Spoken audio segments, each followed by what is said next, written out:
উগ্রবাদী সংগঠন ইসকন সভাপতিকে গ্রেফতার করে আপনারা যুগোপযোগী সিদ্ধান্ত নিয়েছেন। ফরহাদ মজহারের মতো সিআইএর দালাল, ভারতের দালালদের কথায় বিচলিত হবেন না। নিরীহ হিন্দুদের প্রতি আমাদের কোনো ক্ষোভ নাই, কিন্তু যারা হিন্দুত্ববাদকে পুঁজি করে বাংলাদেশকে একটা সাম্প্রদায়িক রাষ্ট্র হিসেবে দাঙ্গা সৃষ্টি করতে চায়, কঠোর হস্তে দমন করুন। এদেশের মুসলমান আপনাদের সাথে আছে। বর্তমান বাংলাদেশে মুসলমানদের সাথে হিন্দুদের দাঙ্গা লাগাবার চেষ্টা করছে উগ্রবাদী হিন্দু সংগঠন ইসকন। পাশাপাশি নিন্দা জানায় মুসলিম নামধারী যারা আবার এই ইসকন সভাপতি হিন্দুকে গ্রেফতার করায় সরকারের নিন্দা করতেছে। তাহলে বোঝা যায় এখনো দেশে ভারতের রয়ের দালাল আছে। এর মধ্যে সবচেয়ে বড় ভারতের দালাল হচ্ছে ফরহাদ মজহার। আমরা মুসলিমরা বলতে পারি বুকে হাত দিয়ে, একমাত্র ইসলামই হচ্ছে সাম্প্রদায়িকতার ঊর্ধ্বে। আর যত ধর্ম আছে এগুলো সাম্প্রদায়িক। এগুলো কি প্রমাণ দেয়? নাম ইহুদি ধর্ম প্রমাণ দেয় এটা একটা সম্প্রদায়ের, ওই সম্প্রদায়ের নাম কি? খ্রিস্টান ধর্ম প্রমাণ দেয় এটা একটা সম্প্রদায়ের, ওই ধর্মের নাম কি? বৌদ্ধ ধর্ম প্রমাণ দেয় এটা একটা ধর্মের মানুষের, ওই ধর্মের নাম কি? ইসলামকে বলা হয়েছে দিনুল মুসলিমিন, মুসলমানদের ধর্ম। দিনুল্লাহ, এটা আল্লাহর দিন। তাহলে বোঝা যাচ্ছে ইসলাম হচ্ছে সাম্প্রদায়িকতার ঊর্ধ্বে আর মুসলিমরা হচ্ছে অসাম্প্রদায়িক। কেন বললাম? আমাদের দেশে বিগত 16 বছর ব্যবসা হয়েছে রাজনীতির নামে, মুক্তিযুদ্ধ, রাজাকার আর সাম্প্রদায়িকতা হয়েছে না? 16 বছর এই ছিল ব্যবসার পুঁজি। ব্যবসার পুঁজি কি ছিল? রাজাকার, যারে তারা রাজাকার।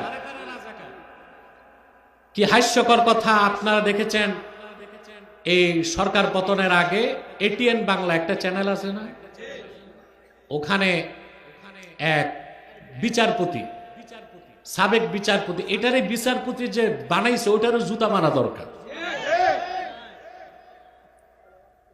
এই বিচারপতি এটা একটা কুখ্যাত জিন্দিক, কাফের, নাস্তিক। সে আমাকে বলে আমি রাজাকার, অথচ আমার জন্ম দেশ স্বাধীনের পরে। তখন ভাবলাম যে এইরকম একটা পাগল বিচারপতি থাকা অবস্থায় কতটা এক্সট্রা জুডিশিয়াল কিলিং, বিচারের নামে কত মানুষকে হত্যা করছে সে। কথা বলেন, পাগল তো শুধু পাগল না, একেবারেই বদ্ধ পাগল। আমাকে রাজাকার বলে বসে আছে, অথচ সে বিচারপতি থাকা অবস্থায় কত অন্যায়, অত্যাচার ও জুলুমের সাথে বিচার করেছে, বিচারালয়কে কলঙ্কিত করেছে। তাতে বোঝা যায় তখন যে বিচারগুলো হয়েছে সব ছিল বিচারের নামে প্রহসন, বিচারের নামে মানুষকে হত্যা করা হয়েছে। প্রতিটি এক্সট্রা জুডিশিয়াল বিচার বহির্ভূত হত্যার বিচার বাংলাদেশে করতে হবে। এবং এটা বর্তমানে যারা দায়িত্ব পেয়েছে ইন্টারিম গভর্নমেন্ট, তাদেরই দায়িত্ব, এইটা তাদের নৈতিক দায়িত্ব। এই বিচার তাদেরকে করতে হবে। বিচারের নামে যত আলেমকে অত্যাচার করা হয়েছে, বিচারের নামে বিচারালয়কে রাজনৈতিক হাতিয়ার বানিয়ে যত এক্সট্রা জুডিশিয়াল কিলিং, বিচার বহির্ভূত হত্যাকাণ্ড ঘটেছে, ওই প্রত্যেক কলঙ্কিত বিচারকদের বিচার চায় বাংলাদেশের মানুষ। এই ছিল ব্যবসা 16 বছর। রাজাকার, মৌলবাদ, জঙ্গিবাদ, যুদ্ধাপরাধী, আর ছিল সাম্প্রদায়িকতা। ঠিক না? মুসলমান সাম্প্রদায়িক? সাম্প্রদায়িক কারা? অন্য ধর্মের মানুষই সাম্প্রদায়িকতা করে। এই যে ধরা পড়ছে ইসকনের সভাপতি, ইসকন উগ্রবাদী হিন্দুদের সন্ত্রাসী সংগঠন। বাংলাদেশে কত রাজনৈতিক দলকে নিষিদ্ধ করা হয়েছে বিগতকালে। বাংলাদেশে একটা সংগঠন আছে খেলাফত চায়, হিজবুত তাহরীর, তাদেরকে নিষিদ্ধ করা হয়েছে।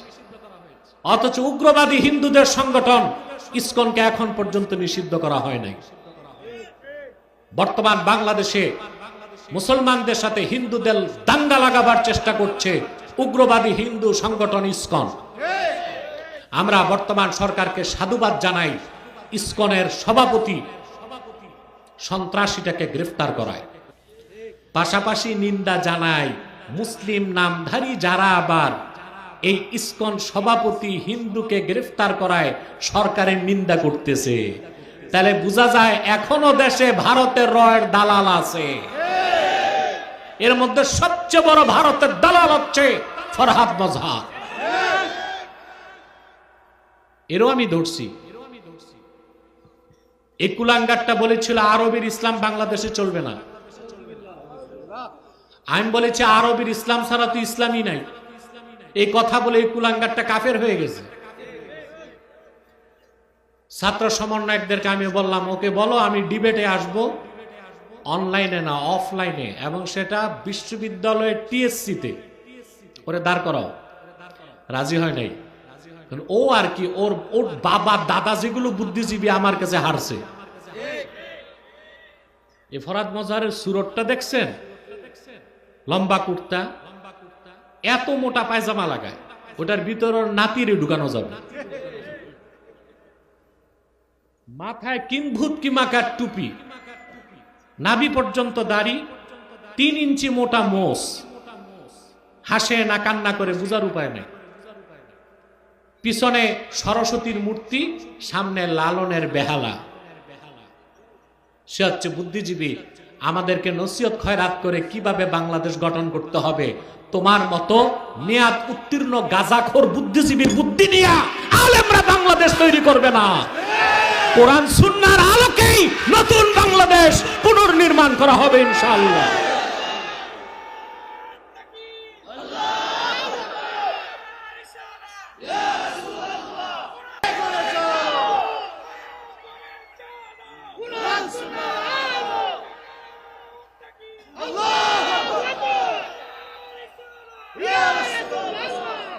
তাই বলবো সরকারকে, উগ্রবাদী সংগঠন ইসকন সভাপতিকে গ্রেফতার করে আপনারা যুগোপযোগী সিদ্ধান্ত নিয়েছেন। ফরহাদ মজহারের মতো সিআইএর দালাল, ভারতের দালালদের কথায় বিচলিত হবেন না। নিরীহ হিন্দুদের প্রতি আমাদের কোনো ক্ষোভ নাই, কিন্তু যারা হিন্দুত্ববাদকে পুঁজি করে বাংলাদেশকে একটা সাম্প্রদায়িক রাষ্ট্র হিসেবে দাঙ্গা সৃষ্টি করতে চায়, কঠোর হস্তে দমন করুন। এদেশের মুসলমান আপনাদের সাথে আছে।